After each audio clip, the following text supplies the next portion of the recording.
Historia de la filosofía, contada de cualquier manera. Capítulo 6. Los pluralistas.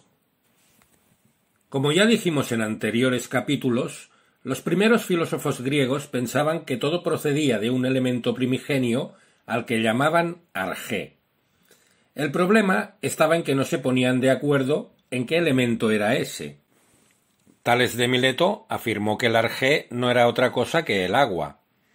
Anaximandro respondió que el arjé era un elemento indeterminado al que bautizó como apeiron. Anaxímenes sostuvo que el arjé era el aire. En algunos fragmentos, Heráclito parece sugerir que el arjé es el fuego. Durante el siglo VI a.C., todos los filósofos se preguntaban por el arjé, y todos encontraban una respuesta distinta.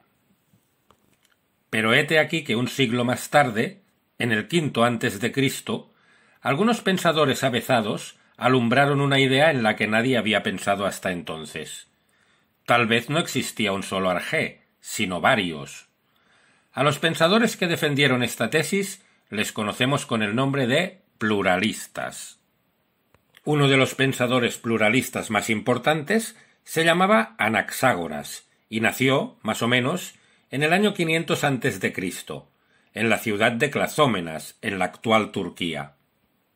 Más tarde se estableció en Atenas y vivió allí 30 años, pero finalmente tuvo que salir por patas acusado de impiedad.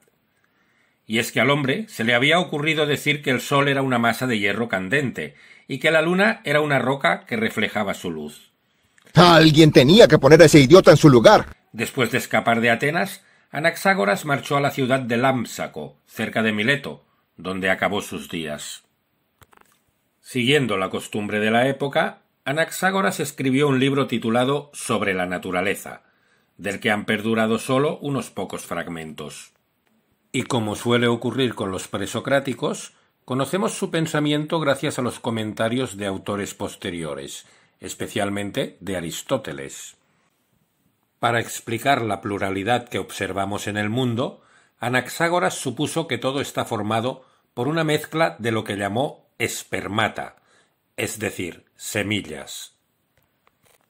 Estas semillas podían ser de muchos tipos distintos y combinarse de muchas maneras diferentes, dando origen a las cosas más diversas. La idea de Anaxágoras resolvía los dos problemas principales que el pensamiento griego había planteado hasta la fecha, el problema del arjé y el problema del cambio. Como ocurre con los ingredientes de una cocina, que pueden combinarse en un menú de platos infinitamente variados, las semillas de Anaxágoras se mezclan en el menú de la realidad, formando nubes, árboles, condensadores de flujo o macarrones con tomate. Para Anaxágoras hay un poco de todo en todo. En la carne podemos encontrar semillas de metal, y en el metal semillas de carne. Que al final sea carne o metal depende del tipo de semilla que predomine. Pero faltaba explicar por qué las semillas se componen y descomponen de la manera en que lo hacen, y para ello Anaxágoras recurre al concepto de nous, que significa intelecto o inteligencia. El nous viene a ser una inteligencia ordenadora que está desparramada por todas partes y que dirige, no se sabe muy bien cómo, todo el tinglado del universo. Esta flipada del nous es la primera formulación del concepto de una divinidad abstracta que gobierna el mundo de manera omnipresente y absoluta. Más tarde, este concepto de la divinidad fue desarrollado por Platón y posteriormente por la teología cristiana. Si Anaxágoras afirmaba que todas las cosas están compuestas por unas semillas primordiales, un contemporáneo suyo sostenía una teoría bastante parecida. Se llamaba Empédocles y nació en la ciudad de Agrigento, en la isla de Sicilia, sobre el año 495 a.C. Empédocles se dedicó a la medicina y alcanzó fama de médico excelente. Fue un gran orador, y aunque nunca quiso ocupar cargos públicos, defendió con vehemencia la democracia que empezaba a implantarse en muchas ciudades griegas. seguramente a causa de sus opiniones políticas y filosóficas, acabó por granjearse un buen número de enemigos que conspiraron contra él y lograron expulsarle de su ciudad natal. Sobre su muerte se han contado muchas leyendas. Incluso hubo quien dijo que se había suicidado arrojándose al volcán Etna. Pero lo único que sabemos con certeza es que murió en el exilio, posiblemente en el Peloponeso. Aunque se le atribuyen numerosas obras, es muy probable que la mayoría sean falsas. Los únicos escritos que podemos atribuirle con cierta seguridad son dos poemas titulados Sobre la naturaleza de los seres y Las purificaciones. Para Empédocles, las cosas no están compuestas por semillas, sino por elementos, concretamente por 4 elementos primordiales: el fuego, la tierra, el aire y el agua. Ninguno de estos elementos es anterior a otro. Los 4 han existido siempre y se combinan en distintas proporciones, dando origen a la diversidad que observamos en la naturaleza. Incluso nosotros, los seres humanos, somos una mezcla de aire, tierra, fuego y agua. Estos 4 elementos no se mezclan al azar, ni tampoco siguen las directrices de una inteligencia universal, sino que están sometidos a 2 fuerzas opuestas, el amor y la discordia. El amor es la fuerza que une a los elementos, y la discordia se encarga de separarlos. Por si había pocas teorías pluralistas, en el año 460 a.C. vino al mundo un risueño bebé al que llamaron Demócrito. Lo de risueño no es una licencia poética, ya que Demócrito ha pasado a la historia como el filósofo que ríe o el filósofo risueño, y los artistas siempre le han representado con una sonrisa en los labios o directamente descojonándose. Lo cierto es que a Demócrito no le faltaban motivos para estar contento. Había nacido en la ciudad de Abdera, en el seno de una familia noble, y utilizó el dinero de su herencia para viajar tanto como pudo.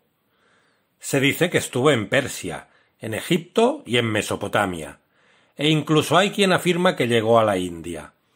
También recorrió toda Grecia y recaló en Atenas, donde parece ser que conoció a Sócrates. Tuvo una vida pródiga en viajes y experiencias, y gozó de una asombrosa longevidad. Todos los autores que han hecho referencia a su edad coinciden en que superó los 100 años, y Diógenes Laercio nos dice que murió a los 109.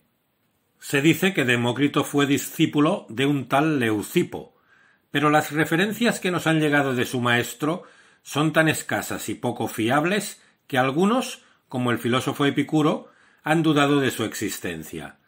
También se ha sugerido la posibilidad de que Leucipo fuese una mujer y no un hombre.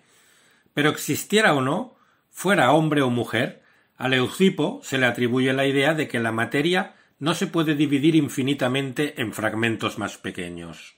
O sea, que si cogemos una piedra y empezamos a partirla en cachos cada vez más diminutos, llegará un momento en que obtendremos unas partículas minúsculas que ya no podrán fragmentarse más.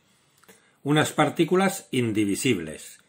Y en griego, la palabra indivisible es átomo. Así que, en rigor, Leucipo fue el padre, o la madre, del atomismo. Si es que existió, claro.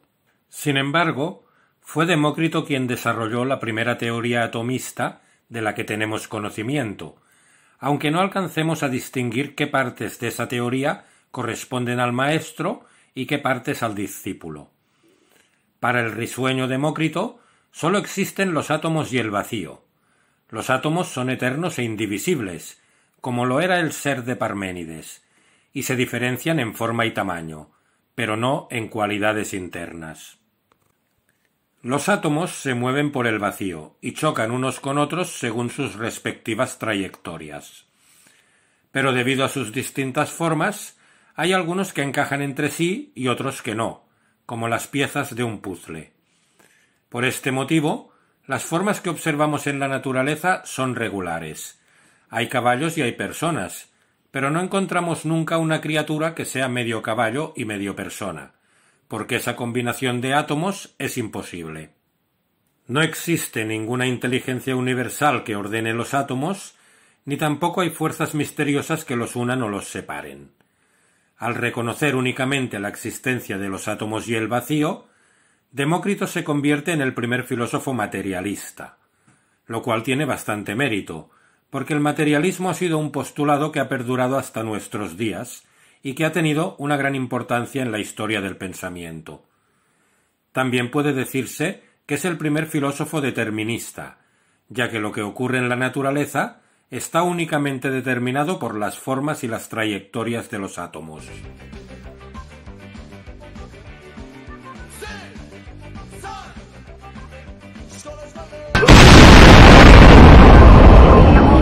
Y por si eso fuera poco, cabe afirmar por último que Demócrito es el primer filósofo abiertamente ateo del que tenemos noticia, porque como hemos dicho, su pensamiento sólo reconoce la existencia de átomos y vacío, excluyendo cualquier tipo de fuerza divina que opere sobre la naturaleza. Anaxágoras, Empédocles y Demócrito son los tres pluralistas más importantes, pero mientras ellos desarrollaban sus teorías, en la sociedad griega comenzaban a producirse algunos cambios que transformarían por completo la historia del pensamiento. De eso, sin embargo, nos ocuparemos en los próximos capítulos de nuestra